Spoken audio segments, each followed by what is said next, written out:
Good morning. ഇന്നൊരു വാട്ടയിട്ടിനിടെയാണ് കേട്ടോ.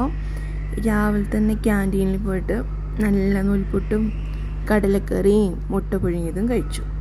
കുഴപ്പമില്ല, നല്ലതായിരുന്നു. അത് കഴിച്ച് റൂമിലെത്തി ഒന്ന് കുളിച്ച് ഫ്രഷ് ആയപ്പോൾ കടല ഉണ്ടായിരുന്നു. കുറച്ച് കടല കുറിച്ചുകൊണ്ടിരുന്നു. പിന്നെ ഡോക്ടർ പറഞ്ഞിട്ടുണ്ട് നല്ല വെള്ളം കുടിക്കണമെന്ന്. അതുകൊണ്ട് നല്ല വെള്ളം കുടിച്ച് അങ്ങനെ ഇരുന്നപ്പോഴാണ് ഉച്ചയായത്. ഉച്ചയ്ക്ക് ചോറ് ക്യാൻറ്റീനിൽ നിന്ന് ഓർഡർ ചെയ്തു. ചോറും സാമ്പാറും നല്ല മീൻ വറുത്തതും ഉണ്ടായിരുന്നു കേട്ടോ. ഇതെന്തപ്പാ കോയേ, ഇതിനകത്ത് എന്താ റബ്ബർ ബാൻഡോ? മീൻ കവറിൽ റബ്ബർ ബാൻഡ് ഇട്ട കേട്ടോ. പക്ഷെ മീനിൻ്റെ വാലിലായിപ്പോയി റബ്ബർ ബാൻഡ്.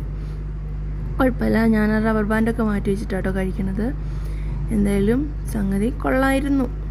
പിന്നെ നമ്മുടെ വീട്ടിലെ ഫുഡിൻ്റെ അത്ര പറ്റില്ലല്ലോ. അപ്പം ഇത്രയേ ഉള്ളൂ. ബായ്.